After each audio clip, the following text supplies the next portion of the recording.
what's up, everyone? Welcome to the stream. Hopefully everyone's doing well. What's up, David and Jesse? How you guys doing?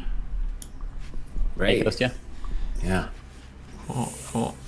So yeah, we're doing Dojo Talks Chess Etiquette today. We're gonna get started shortly, but before we do that, we have like a couple of announcements. As you guys can see, we will be ranking some stuff here in terms of chess etiquette. So you can take a look at the topics we'll be talking about and get your own takes on them ready as well. Okay, but first, a couple of announcements. I guess for me, so this Saturday, guys, we're gonna have a full day of streaming because we're doing this like charity thing with a bunch of other streamers, and we're gonna have like some events. We are, I think, supposed to be on the front page of Twitch, which will be pretty cool. So clear your calendars for Saturday, especially earlier in the day, Pacific time, like 10 a.m. Pacific time. I think we'll start, and then we'll go for several hours after that. That should be a lot of fun. To be announced what we're doing, but yeah, that'll be a ton of fun. Yeah, my goal is to go 7 a.m. to midnight. Oh, cool. All right, so we'll see what we can do. Then let's see. I want to quickly plug our new verified club as well. If you guys want to play against other players under your real name against other verified members, you can find all the info in the chat. We put up a public post on our Patreon page. You guys can check it out. It's very simple. You fill out the Google form with your info, and then number 2, you apply to join the chess.com club that's linked, the verified club. So once your info is checked, then we'll accept you into the club, and then that'll let you play the new verified sections. So yeah, make sure to get on that. We just had like our first rapid event, I think, this weekend, and I want to do like a classical event for the verified group too. So yeah, make sure to join soon if you're interested in that. Okay, one more thing from me also. A little while ago, we started a couple of groups in the Discord based on location. We started these dojo chapters, and we now have very bustling teams from the US, Canada, Europe, United Kingdom. I think we're very close to making like a team Germany, and there's a team Latin America. And if you guys want to join and play for your continent or possibly your country, you can check out the Discord. I do have a sign-up link for you guys if you're already curious, but check out the Discord. There's a dojo chapters section. You can then find the link and apply to join one of the teams. But we're going to be starting up some team battles next week, and it's going to be really fun. So if you want to play for one of the teams, I dropped the link in the chat. You can use that to sign up.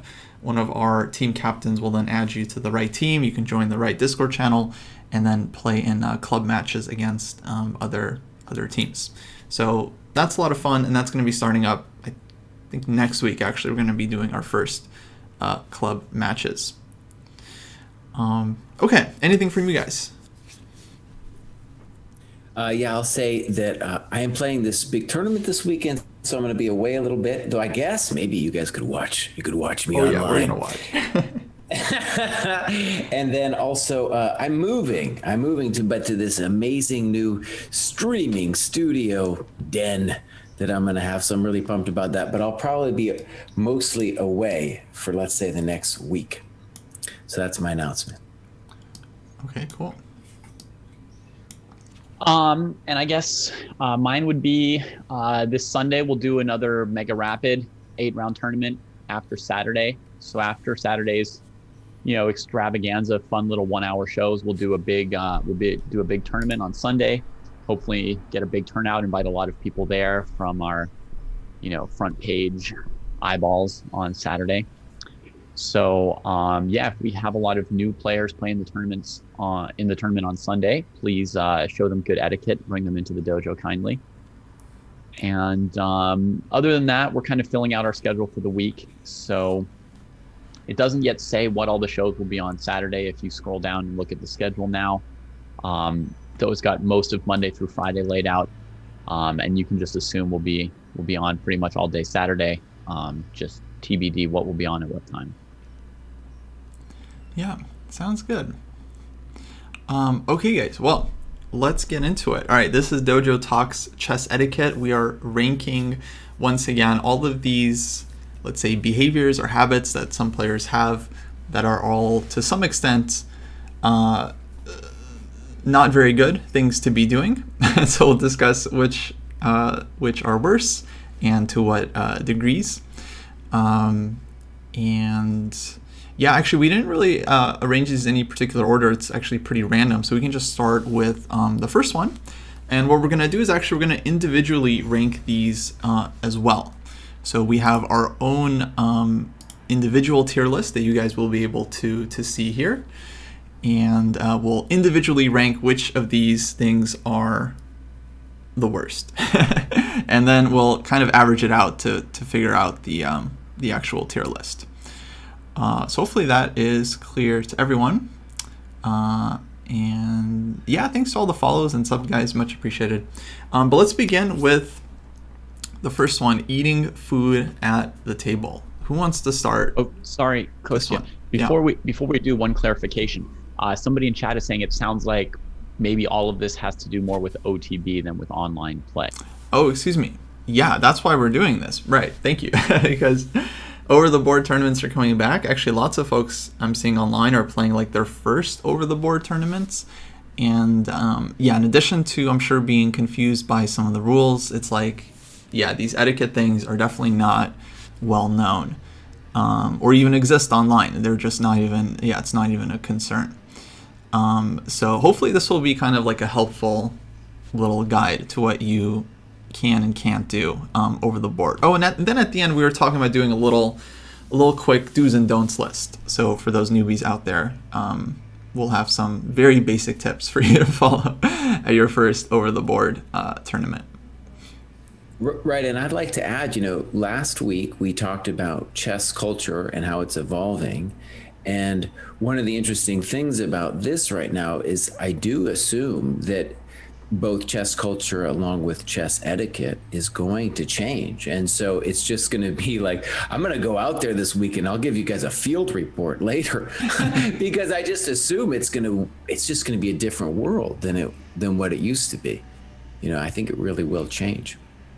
Oh yeah, absolutely. Actually, Falk just mentioned in the chat he lost the game due to a touch move thing, which I mentioned in last week's episode, the chess culture. I was like, the one thing, guys, I know is gonna screw over a lot of new players over the board is touch move. You guys gotta be really careful. If you touch a piece, you gotta move it. That's not even etiquette. That's just straight up law in the chess world. Yeah, it's the law. So yeah, be careful.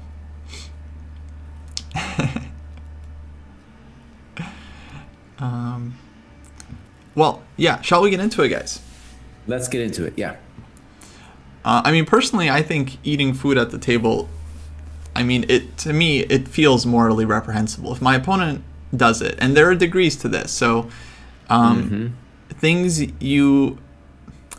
of thumb, I think you should just eat away from the board, and you can drink at the board. So you can drink your water or your coffee, that's fine, but like eating anything, especially something with like a wrapper, anything that I can hear, like from your mouth, honestly, like I hate you if you do it while we're playing.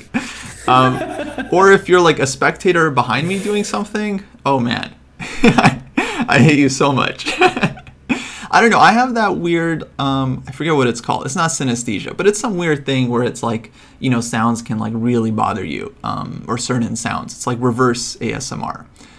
I don't know how to explain it. I'm sure lots of people have it. I'm not going to rank it that bad. Sound sensitivity, Kostya? Oh, maybe. I feel like there's like a weird word for it.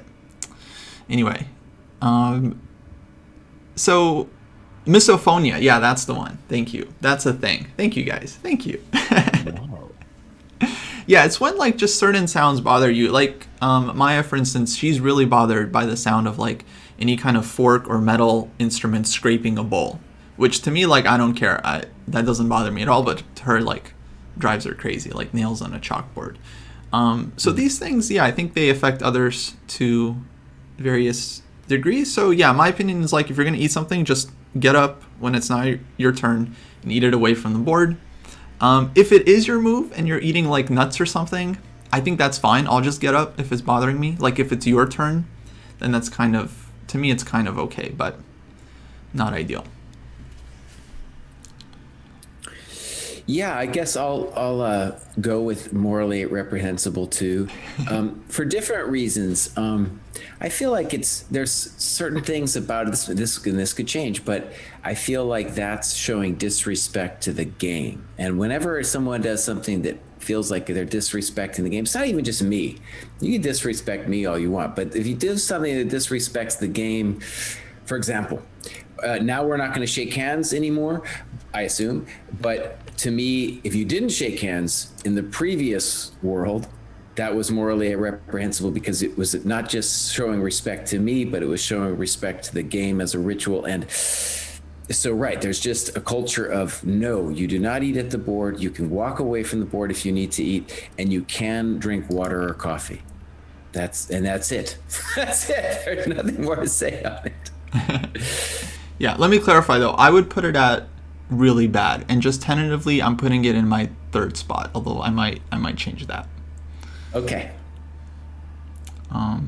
Yeah, do you have an idea of where you want to rank it, Jesse, in terms of the number? I'm gonna put it, the number, oh gosh. Well, why don't we let David go, and then we're gonna switch scenes and talk about the number. Okay. Yeah, or just whatever, you can 4. switch it later. Okay, Yeah, David's I put it at number 4. That's fine. Oh, I see. Okay. Oh gosh. Yeah. So this is what we got so far. I put it number 3. Yeah. Uh-huh. You can change it later. You can later decide that, prearranged draws are worse than eating or whatever. Okay. So I a little surprised how harsh you guys judged this one. For me, it was right on the borderline between very bad and annoying. I mean, all of these, almost every behavior we have here has sort of like a spectrum of how bad it is depending on the degree, right? Right. And for example, you could be eating at the board when it's your move or when it's your opponent's move. You could be eating at the board when it's your move and you're in time trouble. And like, who's going to say that you're supposed to like walk away from the table when you've got like 2 minutes on the clock, right? And then you can eat like loudly or not loudly, right? I mean, the food that I eat during tournaments would usually be like 3 cashews during a round, something like that, right? But other people like pull out a whole meal and it's like dripping like juice out of like a burrito or it's splattering onto the board and stuff, and that's a whole different degree. So I think that the rankings that Jesse, Kosti, and I are giving individually are each in a sense like an average, right? Like an average of sort of like, more and less severe infractions. So overall, I would say eating food at the table is sort of just barely over the line into very bad because you've got the option of eating away from the board, which is such an easy alternative. But obviously, if you eat something very discreetly during your own turn, it's not, that would be barely annoying. And if you pull out a meal during your opponent's turn and get food on the chessboard, like I think you could be kicked out of the tournament for that, right? So I think there's a whole range but I'll put it at number 4, very bad. Cool.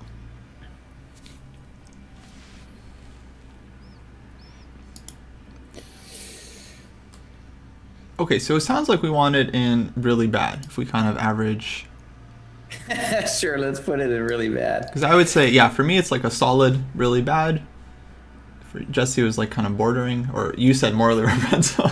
That's morally reprehensible. And then for David, it's kind of on the edge. Okay. And then do you have a number for that, Jesse, just so I can... Let's put it number 4. Cool. All right. Tells us right away that Jesse's going to take a harder moral stance than I am today. Well, there's other things you're going to take a harder stance on, my friend. Yeah, I was kind of thinking... Overall, you've got 4 morally reprehensibles. It sounds like. Yeah, I was kind of thinking they would all be morally reprehensible for Jesse. Before I read the list, I thought it was going to be like I would put all 8 into morally reprehensible. Then I read the list and I was like, oh, they came up with a good balanced list with some things that aren't as bad. Yeah. Well, okay, next up we have multiple draw offers. Yeah, which again can kind of depend on like who's doing it and how bad. We were saying, like, 3 is worse than 2. I think let's go over first the general etiquette. Unless your opponent is like higher rated, so let's say we're talking about equal rated opponents, you offer 1 draw, and if that is declined, then you're done. You just don't offer any more draws until that's it. Actually, you just don't. If your opponent wants to draw, then they'll offer you one, and then you can decide at that point if you still are interested in a draw or if you want to play on at that point, which often happens. One side messes up, offers a draw, no thank you. Then that side messes up, offers a draw, no thank you. And then, game can go either way. So generally just offering more than 1 is kind of a no-no. I've definitely seen a lot of kids do it, and it is sometimes a concern at like high-level events. I've definitely heard stories of kids kind of very aggressively like offering draws over and over again and losing positions, and then like putting pressure on their opponent, who's like just kind of an inexperienced kid, and kind of like taking advantage, and then getting a draw in a game where they're like just completely lost. So that is definitely on the worst side. But anyway, yeah, lots to discuss here. So who wants to start with this one? I guess what I had just to Costa's description is maybe a way to think about it, and maybe this is even the way it evolved, is, in backgammon, there's a doubling cube, and, when you double it, you give it to your opponent, and then you can't double it anymore. So the way I think about it is like your opponent can then offer a draw later after you've offered a draw. Let's say 10 moves later, you are no longer allowed to offer a draw. No. If your opponent then offers you a draw, and let's say you decline it, you are then in a position, though, let's say 10 moves later, whenever, to offer a draw again. So there is a technical way in which you could offer more than 1 draw. But in general, you cannot do it until, your opponent offers you a draw. You just do it once. And this one, I think one thing in terms of what people should understand is people who've been around a lot like myself, they get very upset at this. Now, maybe we shouldn't. Maybe we shouldn't get as upset as we do. But if you offer a bunch of draws to some higher rated player, especially, oh man, they're never going to forget it. They will remember your name. You will go down in history. They will talk about you. They'll be like, oh, this kid, man, he was offering all these straws. And they'll just, then all that guy's friends will be like, oh, man, I want to play that kid ever, And it's usually a thing of, let's say, lacking chess culture. The kid didn't understand how terrible it was that they were offering draw after draw after draw. Yeah. So I'm going to put that at number 5 for me. Slightly better than eating food at a table. So number 1 is going to be the worst, and number 8 is the least bad. Right. I think that's our understanding, right? Yeah. Okay.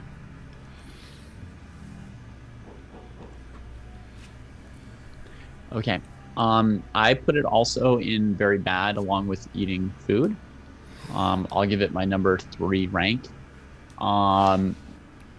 Largely as like a warning to people not to do this. I mean, it's not, to me, it's definitely not like a horrible, punishable kind of thing. But like, I just know that if our people go out there and play in their first tournaments and start doing this to people are going to hate them. So in that sense, it's like pretty bad. So that's really it. It's like, it's a tiny thing. As far as like how much it bothers you, right? Saying like draw occasionally is less noise than a lot of these like eating options, less distracting than some of the other things you can do. But for whatever reason, people are going to really hate you if you do it, right? They're really going to hate you. It's like a succinct way to like, insult or piss them off, right? So you should really not. And for that reason, I'm putting it up there at number 3. Yeah, fair enough. So, right, for me, it's like, honestly, it's not the biggest deal, because I just feel like if someone offers me a draw multiple times, like, they're just embarrassing themselves. It doesn't, like, distract me too much. Right. But it definitely can be annoying, and I would definitely say, like, yeah, just don't do it. You can offer a draw one time, or if you're playing, like, a high-rated opponent, unless you have, like, a winning position and you're, like, giving them mercy, like, probably don't offer a draw. They're usually just not going to be interested. in the first place, and if they are, they'll offer you a draw. They're like perfectly capable. And though the one instance I'll mention is really annoying is when like someone offers you a draw, you decline, then several moves later, like you like miss something, or it's like clearly like blundered something, and then like offer a draw again. Like, okay, now do you want to draw? Now that you kind of like messed it up, and I just think, yeah, that's very annoying. don't do that. It's not like against the rules, but yeah, it just makes me dislike you very much. So I guess I'll put it at I think I'm gonna put it at number 5 for now. I mean, it's not the worst thing, but yeah, not great. I would put it at annoying. Did you guys both want really bad? Mm-hmm. Okay, so we'll put it at really bad. All right, and there are our individual rankings for those keeping score. Okay, next up, accusing someone of cheating. And we're talking about doing this like publicly, so either making like a scene at a tournament over the board, or like after the tournament making some kind of like public announcement on like social media, like, oh, I can't believe like my opponent was so suspicious, they kept like doing this and this and this, and like their game is like super accurate. So basically a public accusation where even if you don't, let's say, name your opponent, everyone clearly knows who you're talking about, because it's like, oh, my 4th round opponent, or like, oh, my last round opponent. Like, that's very easy information to go and look up, right? So it's like you can make it clear who you're talking about even without, let's say, explicitly naming them. So yeah, this is this is a tough one, but it happens a lot, especially on Facebook, and it's not something that just like amateurs do, but like title players do it all the time. Yeah, we had like Wesley So do it, right, and in the online tournament, but yeah, this kind of stuff happens in over the board events as well. Yeah. Yeah, and I'll say this is the one for me, Kosti, where I have the hardest time gauging it, especially as it's an evolving thing. And the Wesley So example, maybe I'll just recap that for people. There was an online tournament, and Wesley felt very strongly that his opponent was cheating.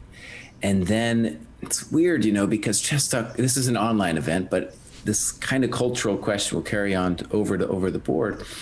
And Chess.com will generally never do anything public if someone's cheating. In fact, I think until someone says something, reports them. Now that's an anonymous report, a private report. It's not publicly accusing someone of cheating if you do it on chess.com. But in any case, if you don't do some kind of report, they're generally not going to do anything. So Wesley made a stink, which was a very risky decision, and then it was confirmed. It was confirmed. So it's like, are we going to say it was wrong on his part? I mean, it's kind of tricky situation, like, I guess, yeah, I don't know. It's a very confusing one to me. And I think, Kostya, you probably it sounds like you have the strongest moral sense on this one. So tell us what is what. Well, I mean, yeah, I think it is wrong, because it's like Wesley So he's being the judge and the jury, right, in the court of public opinion. He should know. He's like a huge player in the chess world. People are going to listen to him. If he calls a lower GM out for cheating, people are just going to take his word for it, right? So it's like, it's a ton of responsibility, and he definitely doesn't have, I assume, right, he didn't have 100% proof, right? I'm assuming chess.com didn't like email him like, hey, they definitely cheated, but we're not going to do anything about it. Haha, sorry. Like, I assume nothing like that happened where he like knew for sure, right, that the guy was cheating. Right. That would be a good scenario though, Kostya. If that happened, then, Chess.com wrote back to me, you're right, but we're going to give all the title prize to the Armenians anyway. Sorry. Yeah, like if they said that, then okay, I would think he's morally in the right? But yeah, I guess I remember learning in business law of all classes that like, it's better that 100 guilty men go free than one innocent person gets punished. And I feel like, I don't know, I think there is some some wisdom in that. And so I also just feel like, yeah, very little gets done with the public accusations except just making a big stink about it. So I think the proper thing to do is like go to the arbiters, make some kind of official complaint, go to the tournament director, like whatever you need to do. If you really think your opponent is being suspicious or what have you, then I mean, that has to be done, I think, via the proper channels. During the game, if like the opponent, I mean, the thing is, like, there's hysteria. I remember I was assistant directing a tournament, and someone who's actually pretty famous person now in the chess community, someone like came to us super worried because they just saw some person in the bathroom with a cell phone, and they were like complaining. And it wasn't even necessarily chess players, just like a big hotel. They saw some person in the bathroom with a cell phone, and they went crazy. They're like, oh my God, like, what's going on? And so it's like, so I think we have to just like, I don't know, be cool about it. And if you see your opponent is like going to the bathroom a lot, or like you see them with like a device or something, like, then yeah, definitely go to like the tournament director. But yeah, I feel like the public stuff is pretty bad. So I'm probably actually gonna move some of my rankings down here. I think I'm gonna move eating food at table to like number 4. I feel like I gotta make room actually for some of these. And I think for me, I'll put it at number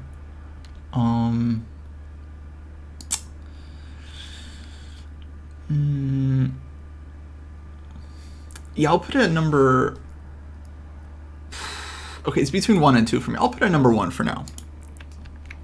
Oh, it's not that one. The worst, huh? Yeah. I think this one too is just definitely the most emotionally charged too. You know, just having the memory of feeling like someone was cheating against me, like during the game. And it's this weird thing where it just throws you for this incredible emotional loop if you feel like your opponent's cheating. And it'll just put you on complete tilt. Like not only tilt with your chess moves, but probably also with your behavior. So yeah, you could lose it.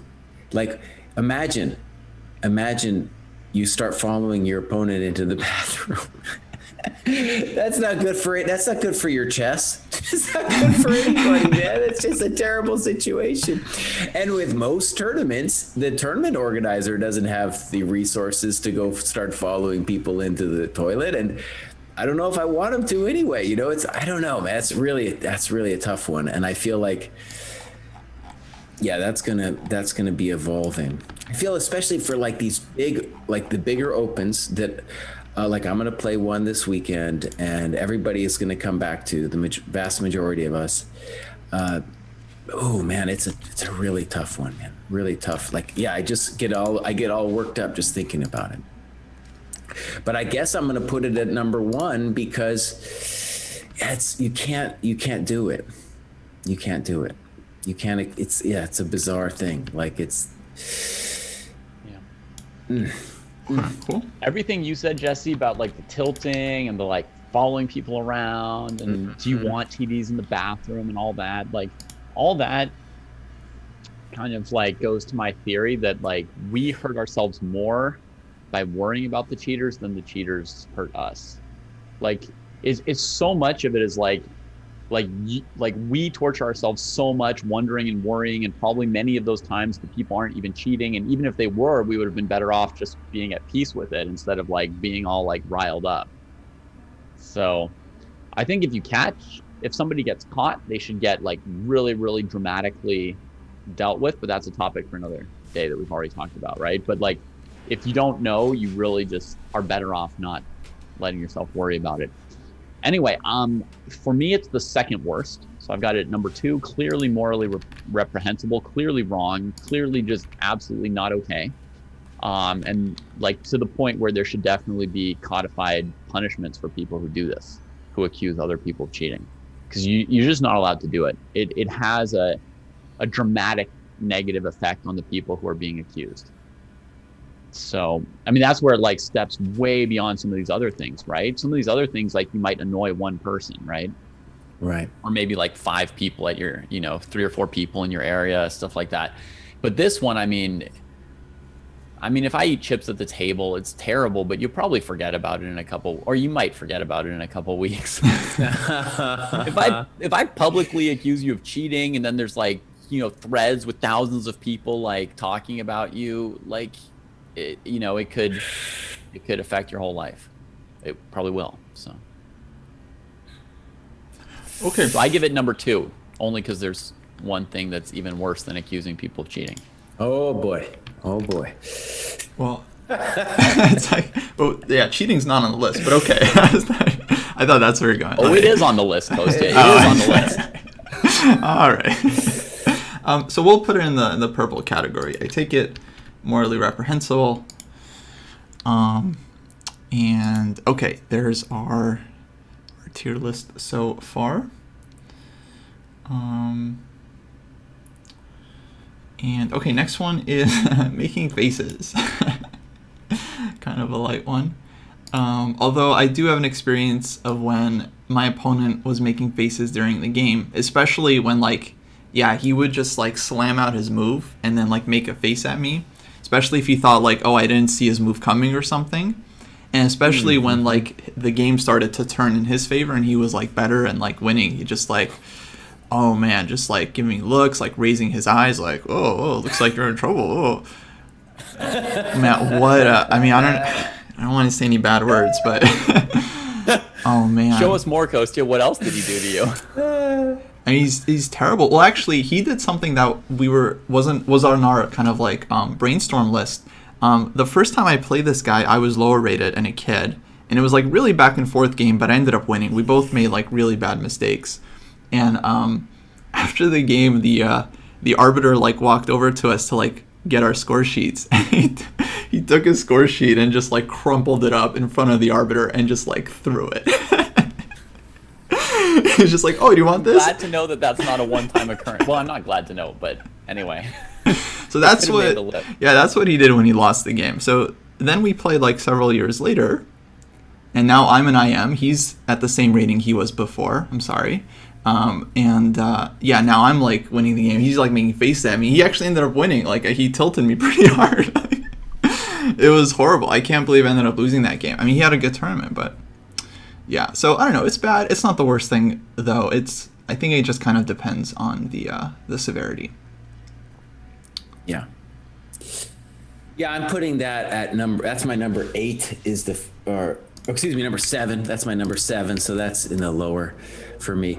And I'll say this, it's different levels of annoyance with making faces, but I just say as a chess fan, if you go and watch like old footage of Kasparov pulling faces, it's great, dude. It's great to watch Kasparov pulling faces. Or Korchnoi, just go do YouTube and watch him pull faces, and it's amazing. It's just like, thank you for making those faces. That was fantastic. I'm sure his opponents didn't like it, but for the chess fans, oh man, the faces are part of the genius of the whole setup. Yeah. It is something with the culture. I don't know if it's like a Soviet thing, but I feel like a lot of like Russian players, Armenian players, they look at you after your move. It's very unnerving, actually. I mean, I don't think it's bad etiquette. I just think it's like, honestly, I just think it's like good chess psychology. I don't know. I mean, I think making eye contact is not against the rules, and it's kind of part of the game. Like, okay, it's really part of the game in poker, but I feel like in chess, eye contact is kind of part of it. Just like reading your opponent, trying to understand, are they confident? Are they scared? Mm-hmm. Like, I think there is something to that. But Nepo now is a big one as well. And of course, you don't want them to read your soul, but they're allowed to. They're allowed to try. That's right. One thing, actually, I always want to mention this that we didn't put on the list, but I just want to mention it's just a behavior that's worse than making faces, and I just want to put it out there. If you are at the board and you got the sniffles, you better take care of those sniffles, buddy. And if somebody comes to you with a Kleenex as a suggestion as to how to deal with your problem, then you deal with the problem. You don't just let the Kleenex sit there and be like, what was this for? Okay, I'm done with my rant. Oh man, that reminds me. I remember watching a kid who he had a nosebleed during his game, and he didn't want to get up from the board because he was still banging out his King's Indian theory. This is like a 9-year-old kid who's like, because he's still in books, so he doesn't want to lose time, and he had to use his like really nice polo shirt to like cover up the blood. And Dedication. Dedication. Yeah, no, he's a GM now. Yeah, he is a grandmaster now. 100% true. So, yeah, it's pretty bad. And nowadays, actually, people are mentioning hygiene in the chat. Yeah, hygiene is kind of important nowadays, especially if you're sniffling or like coughing. I mean, any kind of like thing that suggests you have any kind of like cold symptoms. You got to be kind of like conscientious about that. And, people are gonna be nervous nowadays. So yeah, definitely try to take care of yourselves and try to do that stuff away from the board. I guess I'll put our number 7 as well. Did you guys rank it as annoying or meh? Meh. I'll put it at meh. I'll put it at annoying. Okay. I have it as very mildly annoying. Number 6 for me out of 8. Really, really easy to ignore if you want to, at least for me. So not really a big deal. Okay, cool. I mean, I think like purposely making weird faces at your opponent is not exactly like, I mean, it's not something I would choose to do, right? I wouldn't try to, I would say any attempt to bother your opponent on purpose would qualify as sort of basically being within bad etiquette, right? Like, it's not something I would recommend to students of mine, like, oh, you should try this. Like, sometimes it tilts your opponent. But I also don't think it's like this one is particularly effective or a big deal. Okay, cool. So where should we put it then? Meh. Put it at the meh. All right. Next one. Prearranged draws.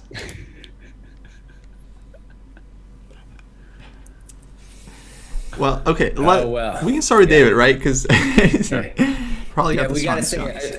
Let me just say, David's a crusader on this issue, so we're giving him the floor. Right. So prearranging the result of a game is cheating, and the only thing that's worse than accusing people of cheating pretty much is actually cheating. Because if people didn't cheat, nobody would accuse anyone of cheating. That's one reason. It's the original sin of chess, I guess you could say. So yeah, I mean, it's the worst. I mean, it takes unfair competitive advantages by circumventing the rules. People buy and sell draws and games and entire tournaments. I saw an amazing tournament listed on Twitter the other day where it was, like 4 GMs and probably none of the games had been played, and the person quoted a supposed score sheet from the tournament, and it was all analysis taken from a book of Kasparov's, just a line Kasparov had given in a book, the whole game. And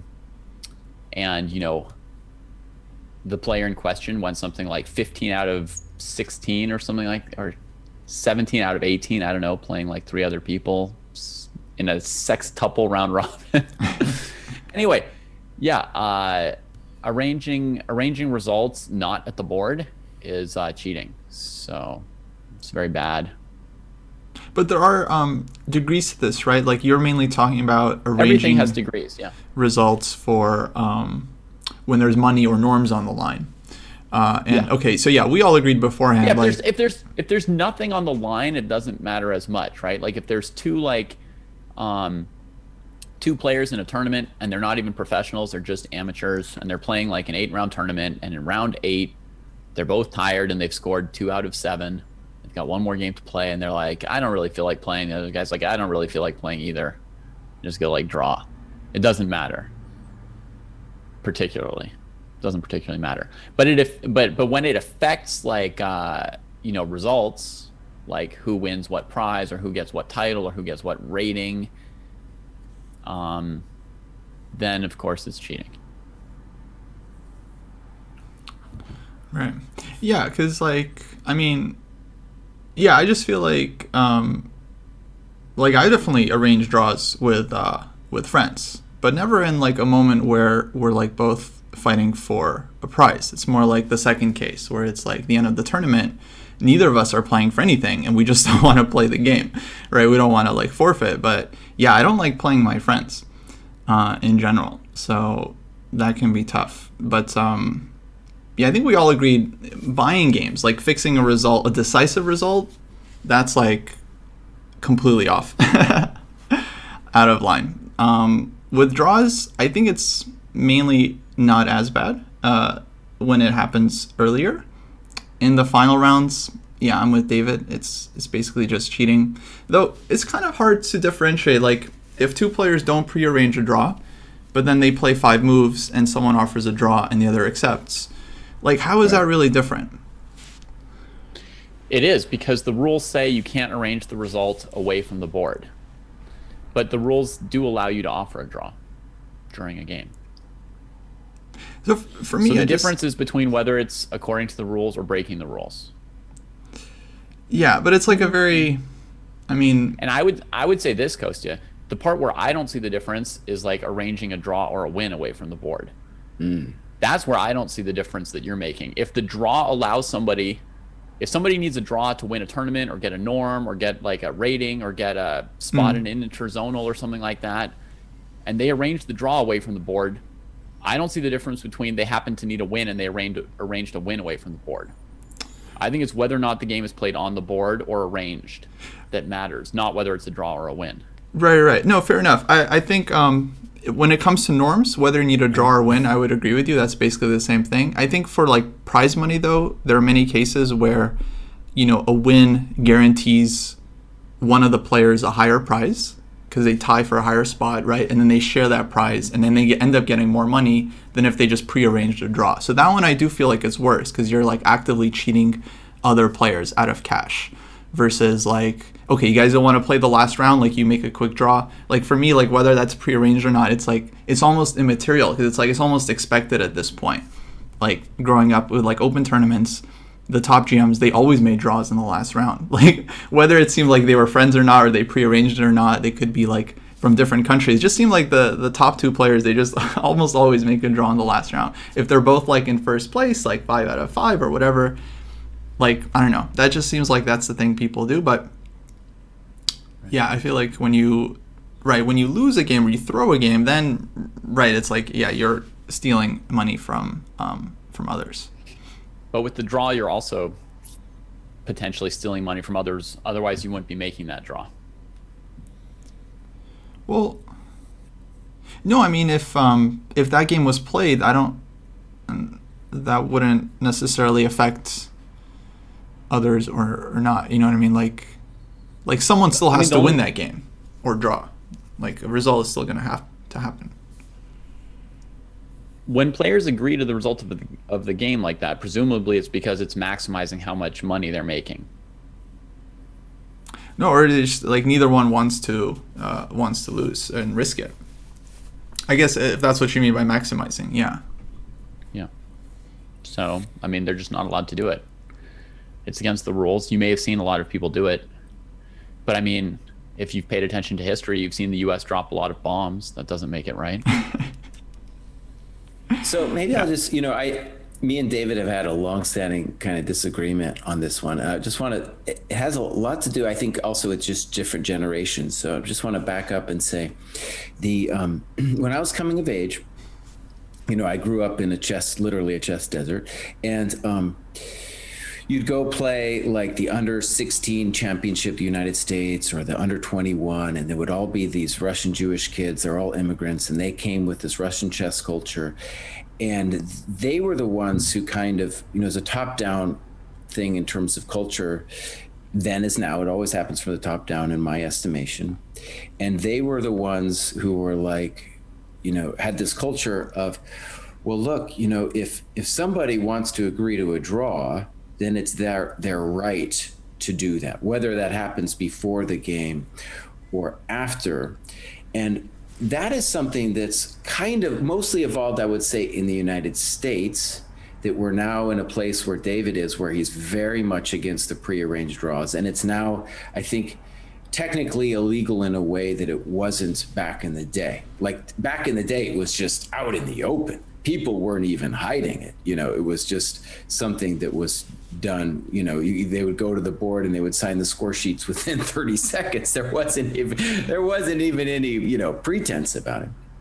And that's evolved in the United States. But still, when you look at the Eastern Bloc countries, the most famous example being this women's Grand Prix thing between the, was just agreed to draw. A lot of people in the West got upset because they didn't have insight into that old school culture, which says, well, I have the right to agree. I have the right to, I'm putting my coconuts at stake when I play a game of chess, and I have the right to offer this draw, and they don't have to accept it. But, that's this idea. Now, that's evolved. And I just want to put in context for myself, like one thing David is also against, and I get it, is just people making early draws too. And I think that has a lot to do, if you want to make an argument for that, for me, it'd be like with the popularity of chess. But for example, I'm about to play this tournament. I'm an old man. It's going to be 2 rounds a day, potentially like 10-hour days for me, going deep into the night.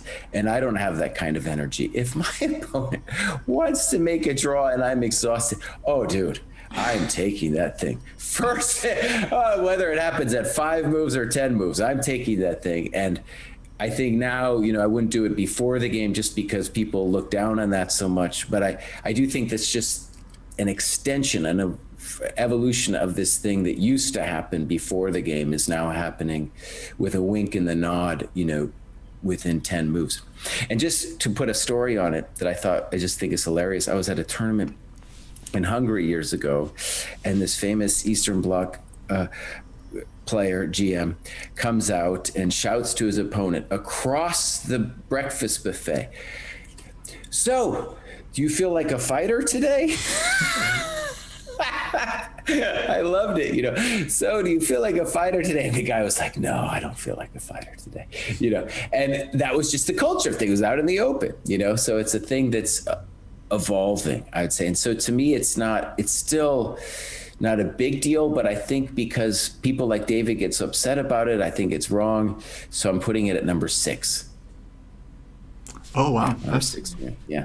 Oh, it's pretty low. Well, yeah, I guess we should, well, I don't know if we need to clarify anymore, but yeah, for me, like, I'm kind of treating this at arranging draws at the highest levels, like, because it also happens in like these round robins at the very elite tournaments, and has been happening for years. And Jesse, you mentioned, was it the Mizicek sisters that you mentioned just recently? Right.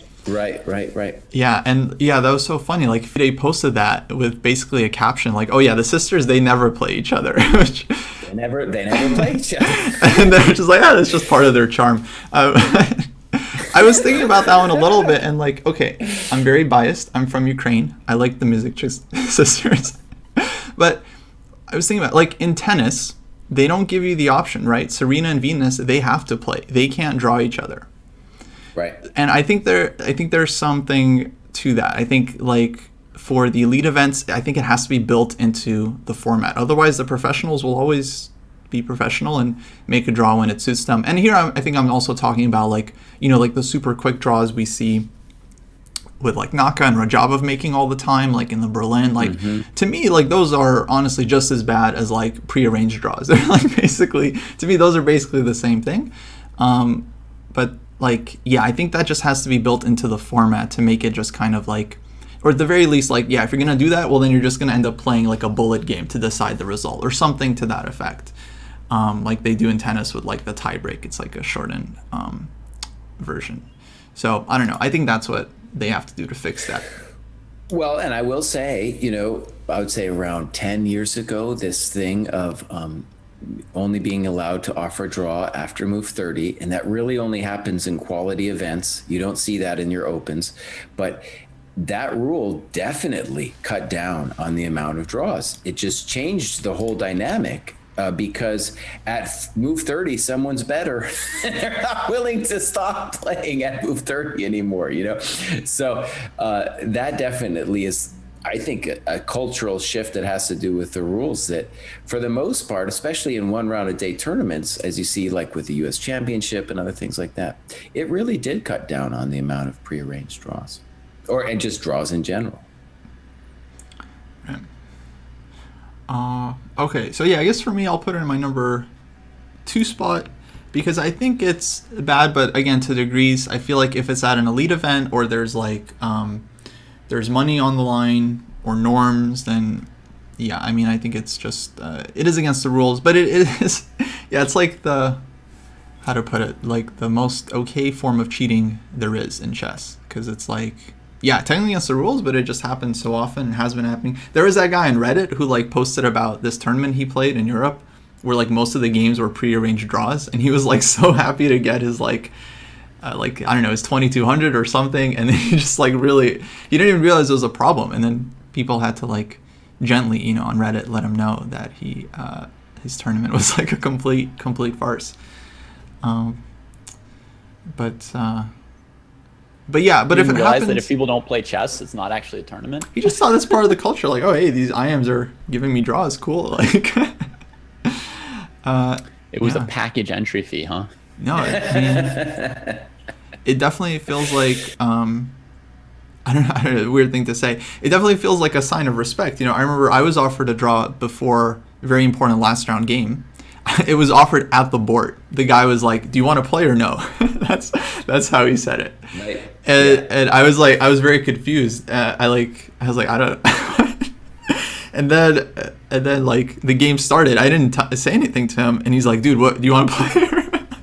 And I'm like, yeah, let's play. Because I was still playing for a prize. The thing was, he was confused. He thought we're both out of the money, and he's like, okay, so whatever, doesn't matter. I was actually still playing for a prize had I won the game. So I was like, no, I want to play, of course. And then afterwards, he apologized. He was like, oh, sorry, I didn't even realize you were I didn't realize you were playing for a prize. He didn't even know. So I don't know. It's bad again to some degrees. Yeah. So there's our rankings for this one. It's 612. Next one. I lost the game. No, he crushed me. I mean, he's a stronger player. Yeah. Next one. Talking to others during the game. So okay, again, this can vary to a certain degree, anywhere from like, you know, giving your hotel key to like your roommate because they need it, which I think is like totally fine, versus like, you know, talking to your friends like not too far away from the board, which I think is pretty sus and can be annoying. Yeah, I think kids do it a lot. Actually, I get annoyed when kids do it because they really like, I think they really take it too far. In the terms like if someone, I definitely feel like I've seen kids like discussing the position, not discussing like, oh, you should play this move, you should play this move, but discussing like oh, you're crushing, or like, oh, you're in, like, even just evaluating the position I think is already somewhat useful and helpful, and 100% shouldn't be done. Like, I think you shouldn't talk about the game at all, like 0. Whether you should talk to things about irrelevant stuff to the game, like, oh, what time is the next round, that kind of thing, I mean, I think that's fine, but yeah, you should be respectful, whether it's like around other players who are playing, they can hear you or they can like see you. Yeah, I think that's terrible. And, you know, before the iPhone and the new possibilities of cheating, this would have been at the very top for me. And just to give it a little history, this also has to do with Eastern European chess culture, because it's this weirdest thing, you know, back in the day, American players would just be, oh man, so upset at the Russians because they would be talking to each other all the time, like all the time during the game. And they'd go out for a smoke and they'd be talking about their position and stuff. And everybody was thinking of it as cheating, which at least it was to a certain degree. But in hindsight, what I've learned through that, thinking about it, was, and the culture that they had was, they're generally interested in like, what do you think about my position? And they weren't really necessarily doing it to cheat. And, back in the day, yeah, so there was talking going on back in the day.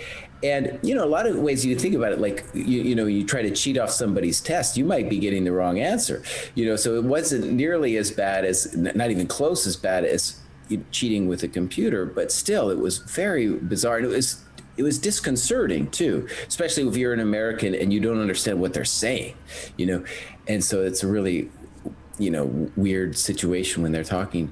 And I think that's definitely evolved to the point now where it's just completely unacceptable to talk to other people during the game. I'd say, cone of silence, man. Cone of silence. And if somebody wants your key to the room, they can come tap you on the shoulder or something when it's not your move and put out their hand, and then hopefully that'll be understood. But basically, no talking during the game. And that's an evolution of the game that I think is correct, because once you allow a little bit of talking, it just goes out of control. And when you think about cheating too, there's so many different ways to cheat. If you just have, no talking. So that to me is pretty high up there. That's number 3. Okay. You're not allowed to talk to other people. Yeah, that's number 3 for me too. And so, yeah, let's clarify again. Like, if you're talking about the game, like, that's just cheating. That's obviously not okay. So for me, where it's a matter of etiquette, it's like if you're not talking about the game, but like your opponent can see you talking to someone, the mind is always going to draw conclusions there, right? So I think you have to be really, really careful about that if you're going to talk, about something benign, which I think is kind of okay, but at least like be, discreet about it. But why is it that this time, if everybody's talking about their games together, this time it's not okay? Even though everybody's doing it, but with the prearranging results, it was okay just because everyone was doing it. Oh, well, I don't think everyone is talking about their games with each other. I think that happens very rarely. Yeah. Okay. Yeah. I think it's very rare that players will actually give each other advice, and I think it's more of a thing of the past. But when that happens, yeah, I think that's really bad for sure.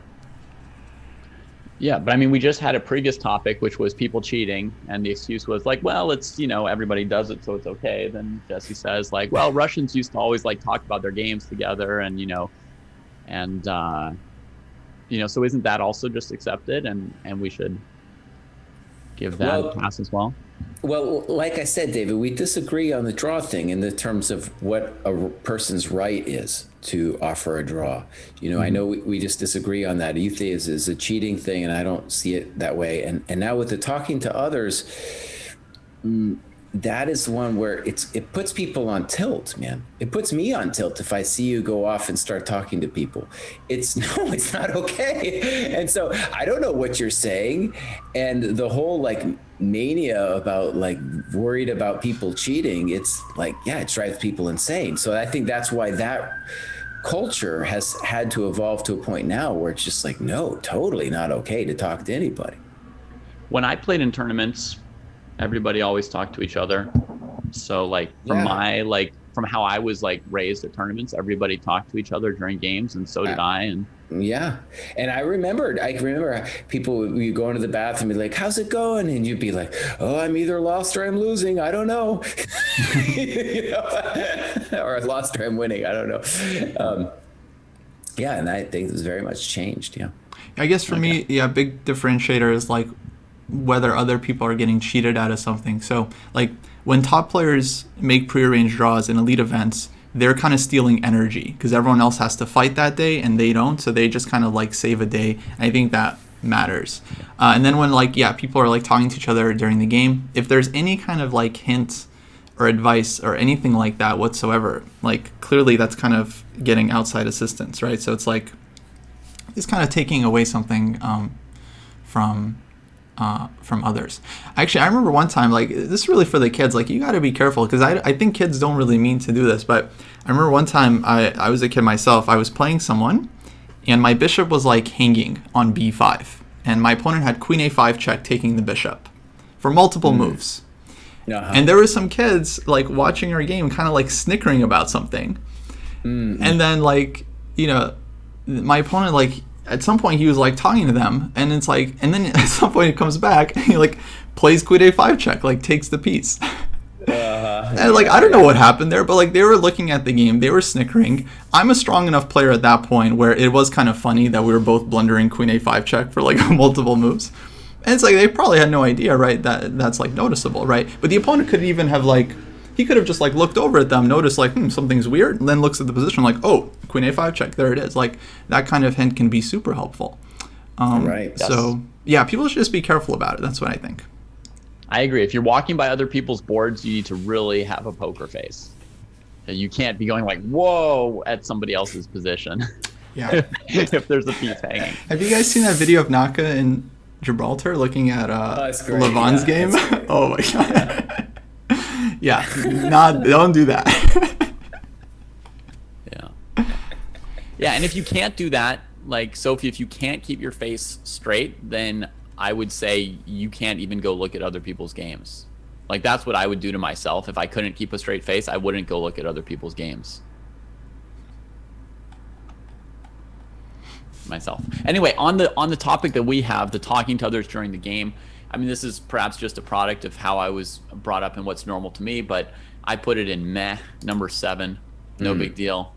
You know, I mean, obviously like everything, there's a spectrum. If you guys had intended this to be talking to other people about your position, then I would put it, you know, at number 1 with the draws. But as long as we're not talking about formal cheating, we're just talking about like people like having conversations together. No, we're not. Which is it? Well, you don't know, do you? You don't know. Right. Yeah. So if it's just you don't know what they're doing, but they're talking, then I would say meh, whatever. You should stop worrying about whether or not people are cheating against you and just play normally and let other people like chat with their friends about, you know, whatever. Where have you been? How are you doing? How many students do you have these days? Etc. Okay, yeah, that makes sense. So I put it number 7 for you. And now I'm kind of like rethinking my rankings because for me it's like, okay, it's kind of annoying.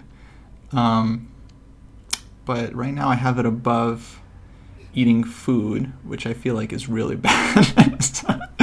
like to me right now, the worst part of it, the way we're describing it, is as if it's like sort of distracting and making some noise in the tournament room. That would be like, because I mean, it's not like perfect, right? So, but you know, if you go off in a corner, whisper a little bit, or maybe leave the tournament hall, go for a stroll. Oh no, David, not okay, dude.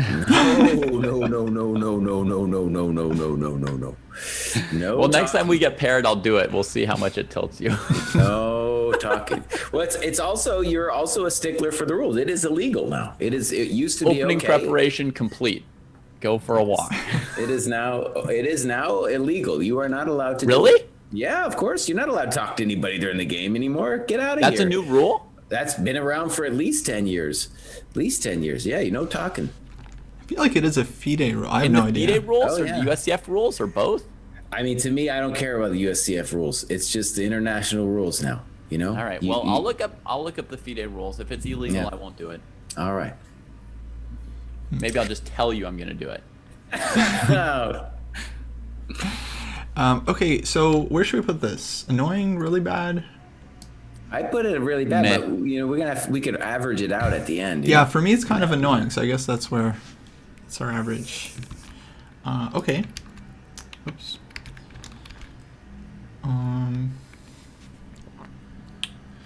So we got playing on in a lost position. Okay, yeah. Next is playing on and lost position. Anyone feel strongly about this? One thing I find humorous is that Kostya's English is mostly perfect, but he loses the indefinite article often. So instead of saying playing on in a lost position, he says playing on in lost position. No. I just did that just because it was, because earlier it was like playing on in a hopeless position. It was just too long, so I just shortened it. But okay, that's fine. It is one of those things where if you like make a face long enough, your face kind of gets stuck like that. Yeah, I do like the Russian English a little more sometimes. I know you do. It's okay. You play without pawn. It's brilliant. So I was confused as to whether this is 7 or 8 to me, but I'm going to put it at 8, playing on in a lost position. It obviously can be really bad when it gets egregious, but in terms of what upsets me, and it's not illegal, so I'm going to put that at number 8. Yeah, like the worst example of this is when you have like someone is just dead lost, like they're down a rook, down a queen, just kind of hopeless position, really 0% chance of winning, and then they're just like stretching the game on for like 30 minutes, an hour, like they just use up all their time, and they just kind of sit there. I definitely seen players, like kids, they just sit, like they hang a piece on move 7 and they just sit there for like an hour because they don't want to walk outside. Oh God, yeah. So that's kind of the worst part. So yeah, for me, I'm with you, Jesse. It's like it's very mildly annoying, but honestly, like I'm probably just gonna enjoy my winning position. So yeah, don't waste time. I do have kind of a soft rule where like if I'm playing someone and then they drag out the game, kind of like more than what I feel like is reasonable, then I just won't give them a postmortem afterwards. Right. Everyone else, I think if I win the game, like I'll at least like talk to them about the game a little bit. But yeah, if they really drag it out, then like I'll just say like, no, sorry, I have to go. And so yeah, I'll just that'll just be kind of like that'll be it affecting me. Yeah, definitely stalling is worse than playing on. But yeah, I played a kid, like he was just like down a rook and he's like making moves, like he's trying to find like the best move in the position, but like he's not, like the chances there were like really 0, right? So it's kind of pointless. Yeah. David? Yeah, for me, the spectrum on this goes from just absolutely okay all the way to very bad, depending on, how lost it is and how much time the player is taking playing it out, So I had one really egregious example, but, I wouldn't rank it based on that because that's really an outlier. But I had an example where it was like 40-2. And somebody basically blitzed out 20 moves, maybe 19 or 20 moves against me using like 1 minute on the clock. And so they had like an hour and 59 or something like that when they realized that I had mate in 2. Oh, no. And they used the whole thing, like half of it on one move and half of it on the second move. So that would be like the extreme example. Obviously, we can't judge the whole thing by that one example, right? And then the other example is like, oh, you're in like a knight versus bishop ending that's technically like lost, and there's like a 60 move maneuver to beat you. And then it's like, obviously, like whatever, you're supposed to play it out and learn about the end game. So overall, I'm gonna, put it in sort of like mildly annoying. I'm gonna say like we're probably talking about situations where people are down enough material that you feel like you're kind of like wasting your time on something a little bit, and then you don't really feel like doing a postmortem with them. I think is kind of like an average scenario of what we'd actually be talking about here. So I put it number 5. Oh, okay. Close to making faces. Oh. Well, we're going to have a strong debate on the last one then, if he's putting it there at number 5. Interesting. Yeah. Right. Okay, so then where shall we put it for the tier list? For me, it's definitely a meh. Yeah, for me, it's as well. So I think it's going to meh. Okay. So it goes to meh. Cool. Okay, and then our final one, leaving the board on your turn. So when your clock is ticking, presumably without saying something to the opponent, like, like, oh, I'm sick, or like, oh, I need like excuse me, or something like that. I don't know. No, you don't talk to your opponent. And you're not supposed to talk to your opponent. Yeah, but it is weird to get up when your clock is ticking. No, I think actually, so this is going to be the one where we have the greatest discrepancy between me at number 2. I was going to put it at number 1, and then Kosti was talking big about how bad it was to accuse someone of cheating. Leaving the board on your turn, absolute no. Absolute. Morally, the whole business. The whole business. Now, let me clarify. If this was 1990, you could leave the board on your turn, and I wouldn't care.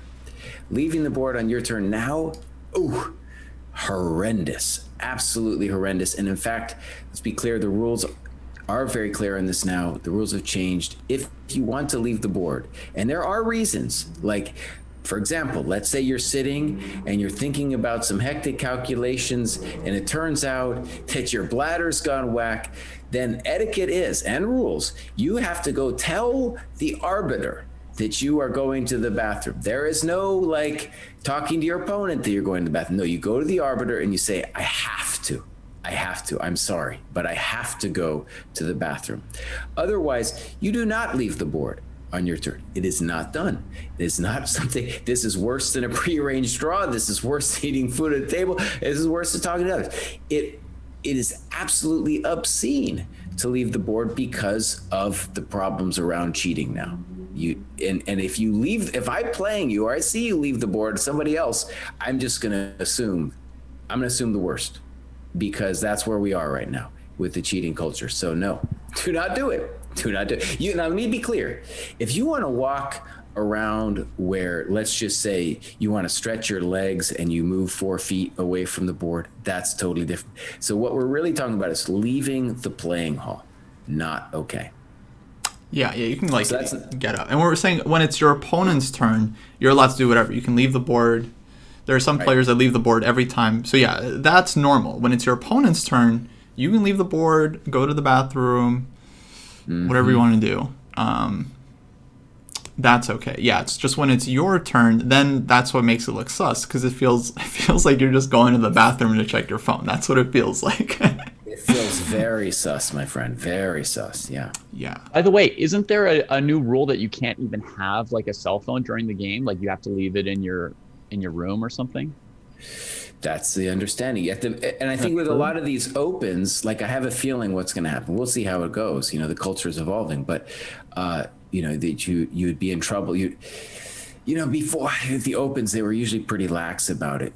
But it had to be off in your backpack or whatever. And a lot of times in the opens, it's hard not to have your phone on you, because like, let's say, you're leaving directly after the round, and what are you going to do? Put your backpack on the side of the room where it might get stolen? It's tricky. It is a tricky situation. Yeah, tournaments really need to offer some kind of like check-in process. Like a lot of the bigger events do, like Gibraltar and Reykjavik, you just check your phone in and you get it back after the round. Because like if you have to like if you're traveling, you have to like take a taxi or like an Uber or something, like you need your phone. So yeah, I mean, when I sort of stopped playing, the rule was you had to have your phones off, but I thought that I like heard somewhere that maybe you weren't even allowed to have your phone anymore. I feel like some events are like that, like you can't even have it in the room. But it depends on the tournament regulations, not like a blanket. Yeah, I feel like In my experience so far, it really depends on the tournament organizers. And honestly, like especially like the big American Opens, even if it goes off, they're not doing anything. They are not. They talk big game, but when that phone goes off, they just don't want to deal with it. So yeah, obviously that's terrible. Honestly, though, leaving the board on your turn, worse. Even worse than having your phone go off. Yeah. So, okay, Jesse, you're putting that number 2. Number 2, yeah. And I was confused about whether it should be number 1, but there it is. Yeah, it's pretty hard to say, because it's kind of like, these kind of seem equal. Once they're in the morally reprehensible category, it's hard to say which of these 3 are worse than the others for me, of these top 3. I mean, definitely it sounds like there's like no possible like explanation for doing it. If there were an explanation, it would be like, I just really have to like, run to the bathroom to be sick or something like that. And then you just have to either like whisper it to your opponent or the tournament director. No, not the opponent, just the tournament director. Okay. Yeah. I don't know. Whatever it is, like I'm saying, there's not an excuse for running off without explaining why. Yeah. It feels weird, just like the social etiquette. It feels weird to just get up from the board without telling your opponent, like, oh, I'll be right back. Or as the opponent, if your time is ticking, I'd rather you just tell me than you go whisper something to the TD I don't know and like disappear. Yeah. No. Actually, we didn't talk about this in terms of etiquette. To me, the only communication after the game starts is offering a draw. That's it. There's no more. There's nothing. To me, there's nothing else you can say. That's it. The zone cone of silence beyond the draw offer. Yeah. Okay, well, I mean, I'll put it in morally reprehensible, and I'll put it at number... Well, see, you only have 8 left, buddy. That's why I thought we'd have a big disagreement here. You can switch it up. I think I'm switching mine up as well. You can put it as number 3 for me, Kostya, but it's like all kind of like, it's pretty close to tied. You could put it at number 2. I don't know. Okay, I'll just move these down because I feel like usually this is benign. And I feel like the most common reason is just you gotta go. Like when you gotta go, you gotta go. So I think usually someone just has to go and they're not cheating. And it's like, I mean, is there really someone who like he can only cheat when it's his move and like he doesn't know what to do? Like he can't just cheat on like I think there's very few players that are only cheating in this one way. Like when they leave the board on their turn and they go like figure out what to do. So yeah, definitely degrees to this one. I don't know. For me, I feel like I got to move something around here. It's worse than talking to others. I feel like it's not. I'm gonna put a number 5.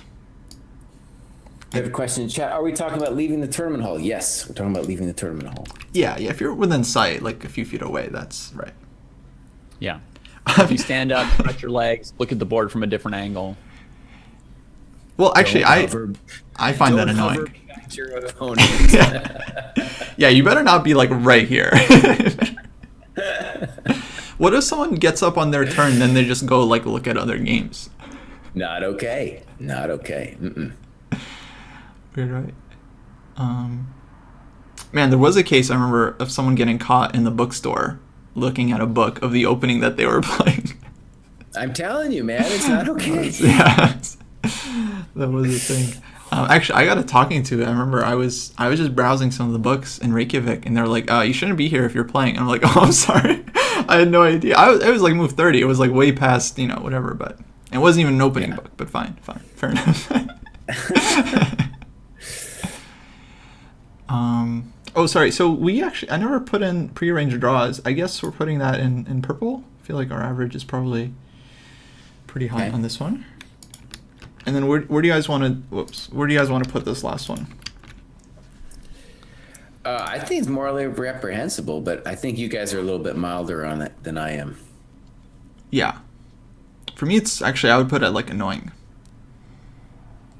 This one here? Yeah, leaving the board, yeah. Leaving the board when it's your turn and there's no reason? Yeah, I put it with Jesse. I mean, I guess it averages out to really bad in that case. Sure. All right, cool. Well then, here is our tier list. Still make some last second changes if you guys feel strongly about your rankings. Let's see. That looks pretty good. Yeah, it's not bad. And then here are our individual rankings for anyone still wondering. I mean, it's pretty close for the most part. So that was cool. Yeah. Okay, now let's do maybe a really quick speed round. Just a couple of do's and don'ts. Maybe we didn't mention. Yeah, big don't, like standing right behind the opponent, being like, I don't know, just in their space. Yeah, that's not okay. Let's see. Right.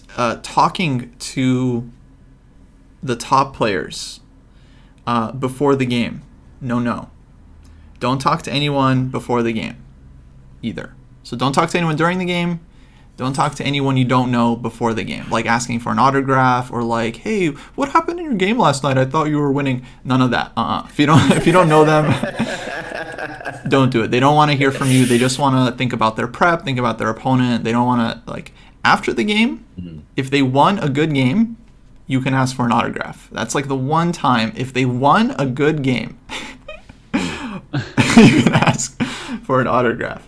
if they lost their game or if they like blew a winning position, they like drew, or like they drew the game and it was kind of meh. If they drew and it's meh, it depends on the player. Like Magnus, I wouldn't approach him. Wesley, so you're probably okay. He's pretty nice.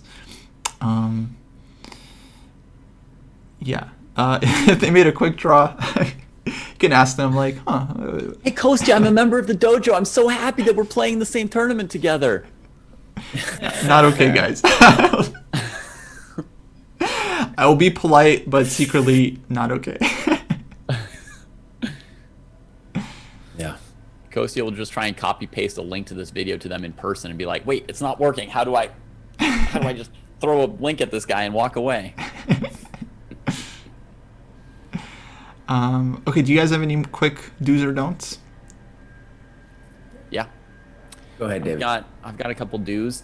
So number one, I would say, so we're not doing like handshakes, but I think it's very important to have some kind of respectful acknowledgement before and after a game. So with handshakes out, I would say you should say something polite before and after the game to the opponent if you can manage it. Something like hi, and something like thanks for the game. That's really interesting. Yeah, this will be the first time in thousands of games that I've played over the board that I haven't shaken someone's hand. It's actually it's a big deal for me actually. So I don't even understand.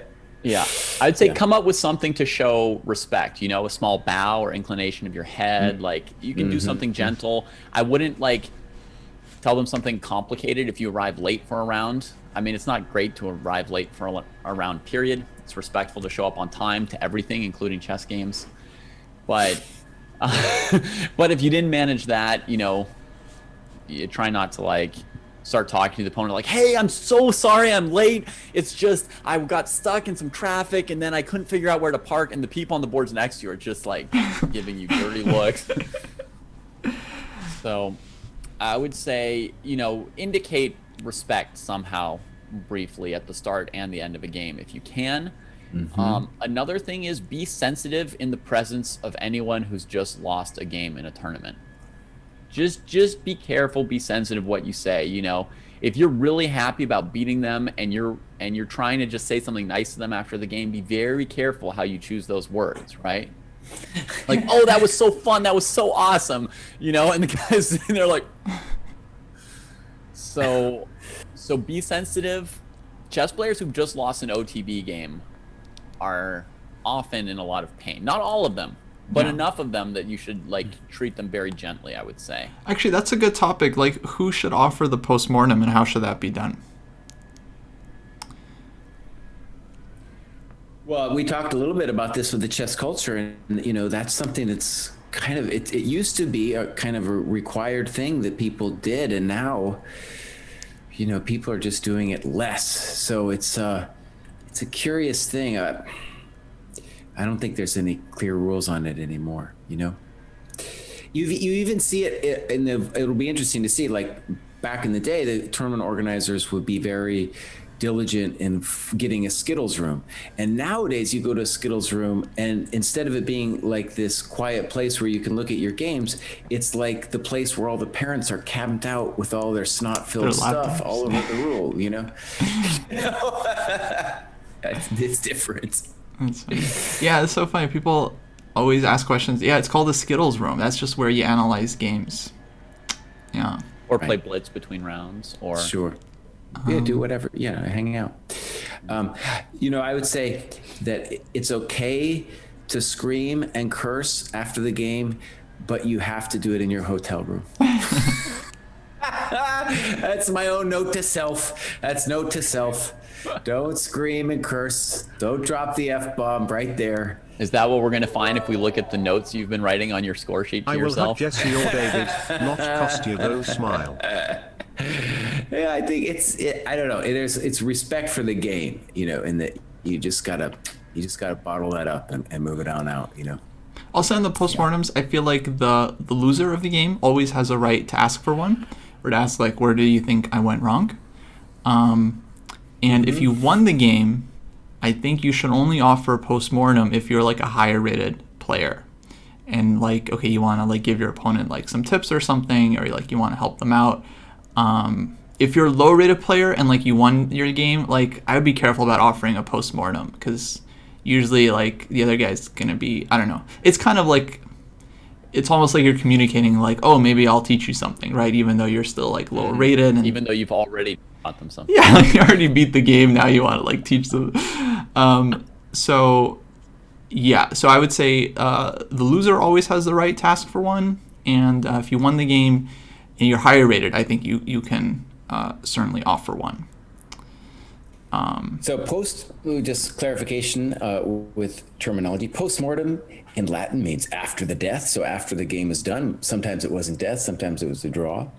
And also with Dritman was asking about the score sheets, and generally there's a carbon copy. So you can keep half the copy and you give the other one to the arbiter, and then you can go take, that is your piece of paper that you can then take with you to the postmortem, or just, I keep them. I have and I use that then for my own analysis of my game later. Very important. Yeah.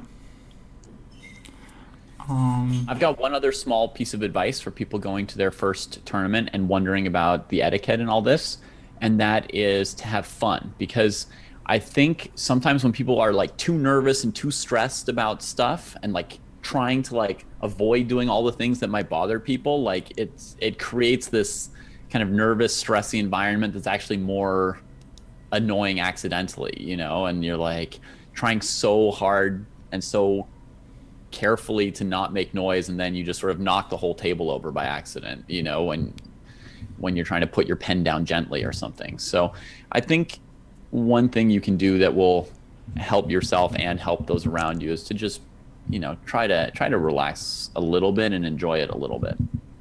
Yeah, for sure. Definitely relax. If you think your opponent is doing something suspicious or like something against the rules, or like they touched the piece and like they didn't move it or like something like that, just go to the arbiter, explain the situation, have them resolve it. Definitely don't try to like resolve things with the opponent, any kind of like rule thing, because the opponent's not going to be on your side, right? They're always gonna like try to keep things in their way. So if you have any kind of issue or like you think the opponent's doing something weird, just go to the arbiter, just ask them, they'll help you out. Someone asked about draws. We talked about draw offers earlier. Just really quick rule of thumb: if you're lower rated, don't offer a draw unless you have a winning position and you're offering mercy is what you're offering. And if you've already offered one draw and it gets declined, don't offer again unless your opponent then offers a draw themselves at some point, and then you decline and then play on. Then you have the right again to offer the draw. So only one draw offer until your opponent offers on their own. Cool. Well, that was a good one, you guys. That was a good one. That was great. Hopefully we didn't ruffle too many feathers. That was fun. What do I define as If you wanted to ruffle low-rated? feathers, we would take a list of famous players and rank them by how good their etiquette was. The tiers could be, chess ratings. That'd be pretty funny. Yeah, if they're within 50 points, within 100 points, that's not necessarily lower rated. Also, if it's more than a 100-point difference, you're a lower rated player. Like if you're 18 and 100 and your opponent's 1900, you're a lower rated player. I'm sorry. Headphones, I think, not really allowed in many tournaments anymore. Depends on the regulations. No, it's not different etiquette for higher or lower rated. It's just that people will be higher rated than you and people will be lower rated than you. It's like respecting your elders. It's like we treat older people in our society differently than how we treat children. To me, it's very similar, right? It's not it's not like, anyway. Thank you guys. All right. This is a lot of fun. We'll catch you guys in the next one. Thanks all for tuning in.